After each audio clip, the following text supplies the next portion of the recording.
Olá, pessoal! Na videoaula de hoje, nós vamos falar sobre números decimais e frações decimais. Mas para chegarmos em números decimais, nós vamos primeiro entender o que é uma fração decimal, ok? Então, vamos lá. Fração decimal. Gente, a fração decimal ela é caracterizada pelos denominadores, ou seja, os denominadores dessa fração são potências de 10. Nós vamos observar agora os exemplos.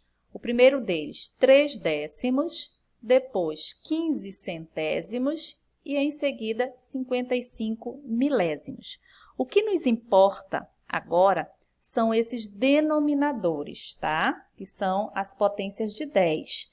No primeiro exemplo, nós sabemos que é uma potência de 10, ou seja, tá? Nós temos uma potência 1, um expoente 1. No segundo exemplo, nós temos 2 zeros. Como nós temos 2 zeros, a nossa potência será 2, 10 ao quadrado. E no terceiro exemplo, nós temos 3 zeros e a nossa potência será 3, 10 ao cubo. Então, nesse primeiro momento, nós temos aqui as representações de uma fração decimal. Como eu falei para vocês, o que nos importa agora é observar, tá, os denominadores, que são potências de 10. Então, isso é uma fração decimal. Frações com denominador 10, 100 e 1000. E número decimal?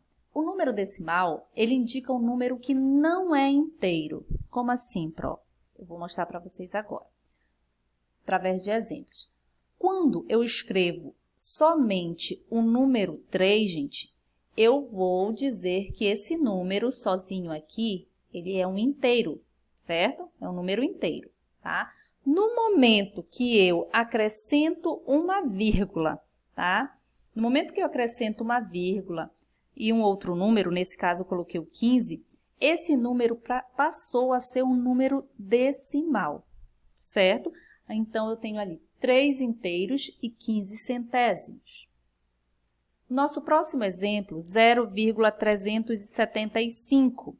Observe que esse número ele tem um formato decimal, ou seja, ele está sendo caracterizado pela vírgula. E o nosso próximo exemplo, 54,3. Aqui nós temos exemplo de número decimal. O número decimal, gente, ele é caracterizado pela vírgula. O que nós vamos observar mais adiante são se ele é décimos, centésimos ou milésimos. Nós vamos perceber agora. Transformações.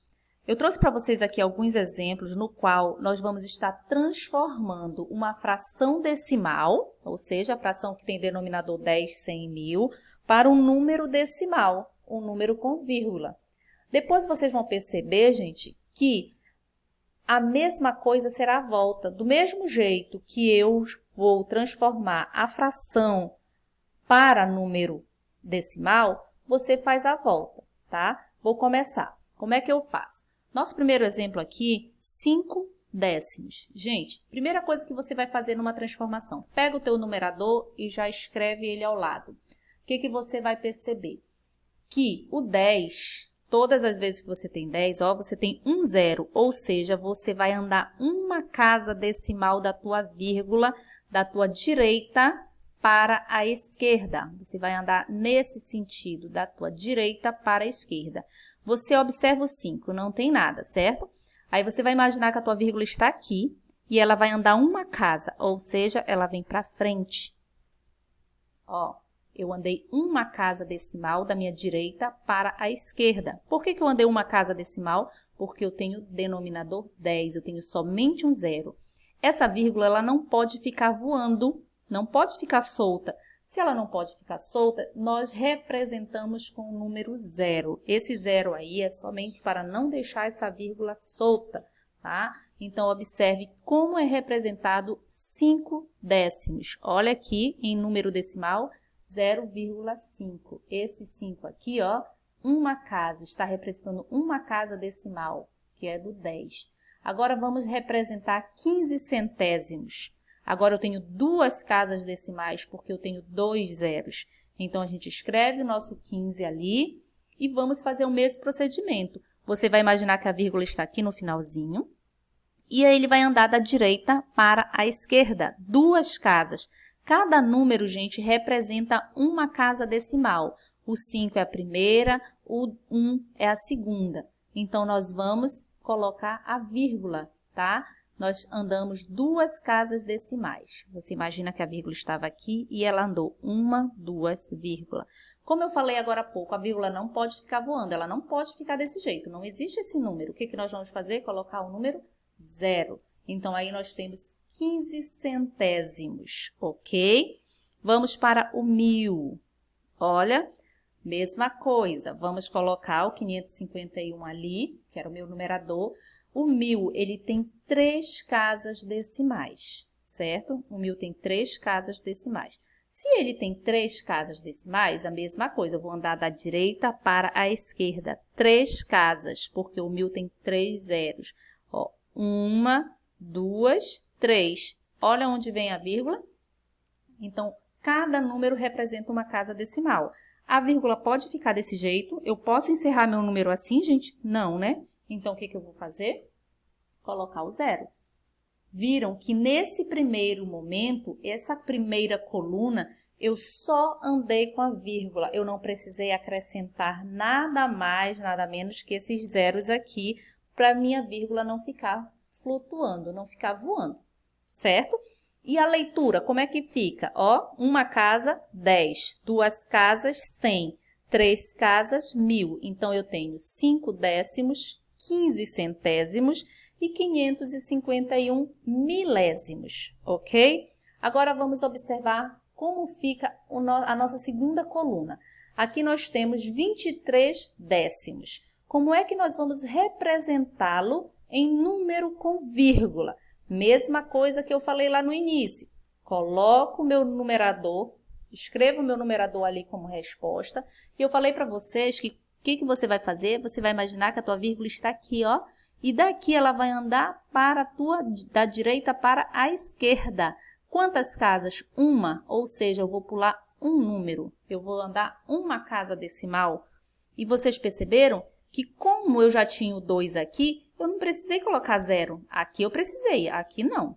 Porque eu só andei 1 casa decimal, ok? Então, aqui, ó, como eu falei lá sobre a questão dos números, então, o número que vem na frente é a parte inteira. Aqui eu posso ler da seguinte forma: 2 inteiros e 3 décimos, se eu tiver um número desse tipo aqui para fazer a leitura, ok? Agora, vamos lá para a próxima, 5 centésimos. Como eu represento 5 centésimos em número decimal? Mesma coisa. Só que aqui eu só tenho um número, eu só tenho 5, eu só tenho 1 casa decimal e eu preciso andar com 2 casas decimais. Gente, quando você precisar andar com 2, 3 casas decimais, você vai acrescentar. Aqui eu tenho 1 casa, então eu vou acrescentar mais 1, o 0, ó, e aí eu vou verificar, andei 2 casas, 1, 2. Pronto, coloco minha vírgula. Nesse caso, tem necessidade de eu acrescentar o 0 ali, para completar meu número. Ali eu tenho 5 centésimos, ok? A mesma coisa nós vamos fazer ali para a próxima fração, 55 milésimos. Colocamos o 55, que é o nosso numerador ali, só que nós precisamos de 3 casas. 1, 2, 3. Aqui eu só tenho 2, então o que eu vou fazer? Eu vou acrescentar 1, ó. Eu andei com a minha vírgula, ela estava aqui, eu andei da direita para a esquerda. 1, 2, 3. Pronto. Posso deixar meu número assim? Não, né, gente? Então, o que eu faço? Acrescento 0. Ok? Então, é isso. A mesma coisa você vai fazer se você precisar fazer a volta. Se você tivesse aqui, ó, o número 2,3 para transformar para fração, você vai escrever todo ele, sem a vírgula. 23, vai contar quantas casas tem aqui, vai colocar 10, 23 décimos. A mesma coisa aqui, 0,05 para fração. Escreve teu 5, que é o teu numerador, e o teu denominador vai contar quantas casas tem aqui. 2 casas, então é 100. A mesma coisa com 1000, certo? Gente, eu deixei no final a leitura porque vocês não podem esquecer, tá? Durante a aula eu fui lendo, fui falando tudo direitinho, e aqui eu quero que vocês prestem atenção, porque faz parte dos nossos exercícios. Por exemplo, nesse caso aqui, ó, nós temos 1/10, porque eu tenho uma casa decimal, 4/10, também uma casa decimal. Aqui eu já tenho 2 casas decimais. Então, se eu tenho 2 casas decimais, eu tenho centésimos, eu tenho 1 centésimo. Quando tu vens com número aqui, ó, é a tua parte inteira. Então, você tem 2 inteiros e 1/10. A mesma coisa pode acontecer se tiver 1000, se fosse milésimos. Você ia colocar 2 inteiros e tantos milésimos. Tudo depende da quantidade de casa decimal, ok? Eu espero que vocês tenham entendido e possam estar fazendo o exercício de uma forma mais tranquila. Beijos e até a nossa próxima aula.